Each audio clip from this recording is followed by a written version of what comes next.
श्री शिवाय नमस्तुभ्यम। ओम नमः शिवाय। आप सभी को सोमवार व्रत की हार्दिक शुभकामनाएं। भगवान शिव शंभु आप सब पर अपनी असीम कृपा बनाए रखें। आइए सुनते हैं सोमवार व्रत की कथा। प्राचीन काल की बात है। एक नगर में एक बहुत धनवान साहूकार रहता था, जिसके घर में धन की कोई कमी नहीं थी, परंतु उसको एक बहुत बड़ा दुख था कि उसके कोई पुत्र नहीं था।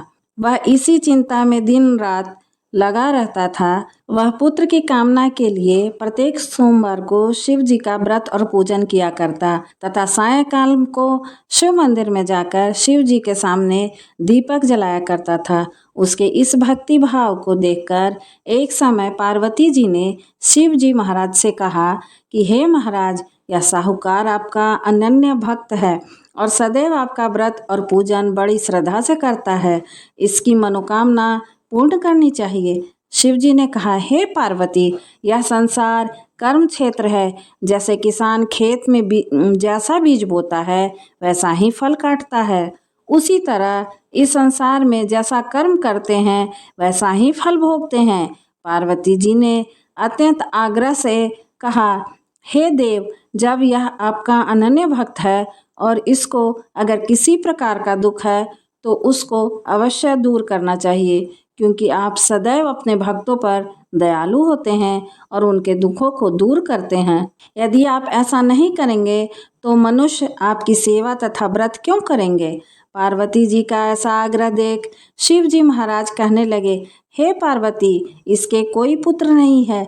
इसी चिंता में यह अति दुखी रहता है। इसके भाग में पुत्र न होने पर भी मैं इसको पुत्र प्राप्ति का वर देता हूँ, परंतु यह पुत्र केवल 12 वर्ष तक जीवित रहेगा।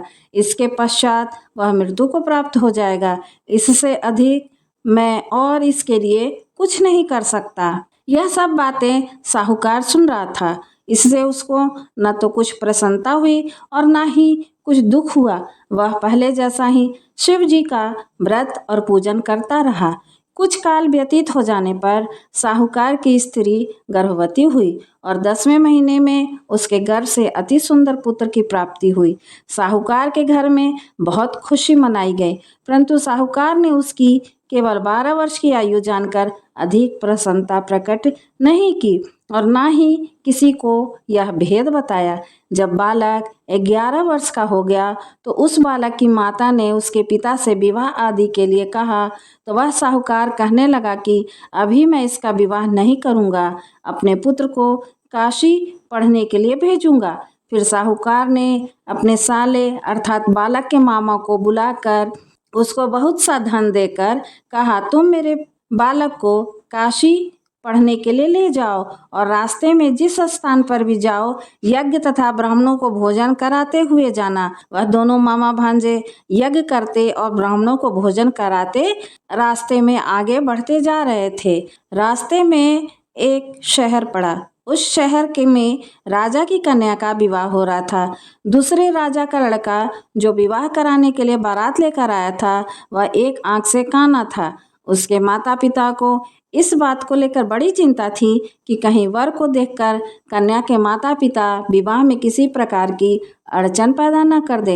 इस कारण जब उसने अति सुंदर सेठ के लड़के को देखा तो मन में विचार किया, क्यों न बारात के समय इस लड़के से वर का काम चलाया जाए। ऐसा विचार कर वर के पिता ने उस लड़के और उसके मामा से बात की तो वे राजी हो गए। फिर उस लड़के को वर के कपड़े पहनाकर तथा घोड़ी पर चढ़ाकर दरवाजे पर ले गए और सब कार्य प्रसन्नता से पूर्ण हो गया।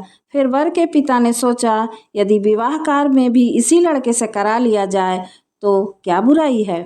ऐसा विचार करके लड़के और उसके मामा से कहा, यदि आप फेरों का काम और कन्यादान के काम को भी करा दें तो आपकी बड़ी कृपा होगी और मैं इसके बदले में आप बहुत धन दूंगा। तो उन्होंने इस बात को भी स्वीकार कर लिया और विवाह कार्य भी बहुत अच्छी तरह से संपन्न हो गया। परंतु जिस समय लड़का जाने लगा तो उसने राजकुमारी की चुनरी के पल्ले पर लिख दिया कि तेरा विवाह तो मेरे साथ हुआ है, परंतु जिस राजकुमार के साथ तुम्हें ससुराल भेजेंगे वह एक आंख से कान्हा है और मैं काशी पढ़ने जा रहा हूँ। लड़के के जाने के पश्चात उस राजकुमारी ने जब अपनी चुनरी पर ऐसा लिखा हुआ पाया तो उसने राजकुमार के साथ जाने से मना कर दिया और कहा कि वह मेरा पति नहीं है, मेरा पति तो काशी पढ़ने के लिए गया है।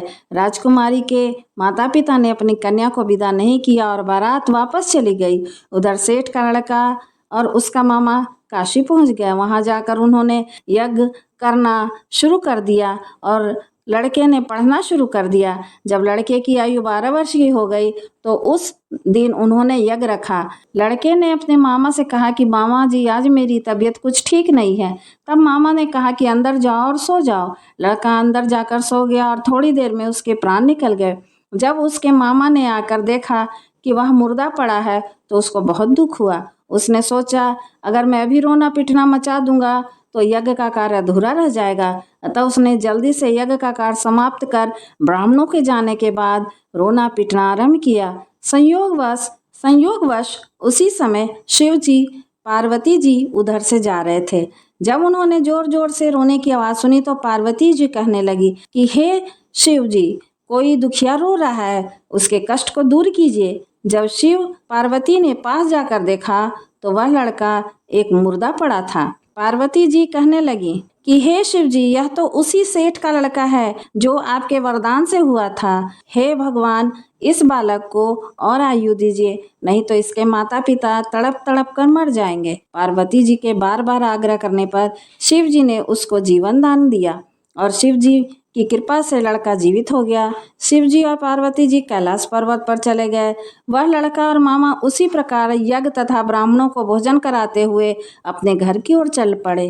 रास्ते में उसी शहर में आए जहाँ उसका विवाह हुआ था। वहाँ जाकर उन्होंने यज्ञ आरंभ कर दिया तो उस लड़के के ससुर ने उसको पहचान लिया और अपने महल में ले जाकर उसकी बड़ी खातिरदारी की। साथ ही बहुत से दास दासियों सहित आदरपूर्वक लड़की और जमाई की विदाई की। जब वह अपने शहर के निकट आए तो उसके मामा ने कहा कि मैं तुम्हारे घर जाकर खबर दे आता हूँ। जब उस लड़के का मामा घर पहुँचा तो लड़के के माता पिता घर की छत पर बैठे थे और यह प्रण कर रखा था कि यदि हमारा पुत्र सकुशल लौट आया तो हम राजी खुशी नीचे उतर आएंगे, नहीं तो छत से गिरकर अपने प्राण दे देंगे।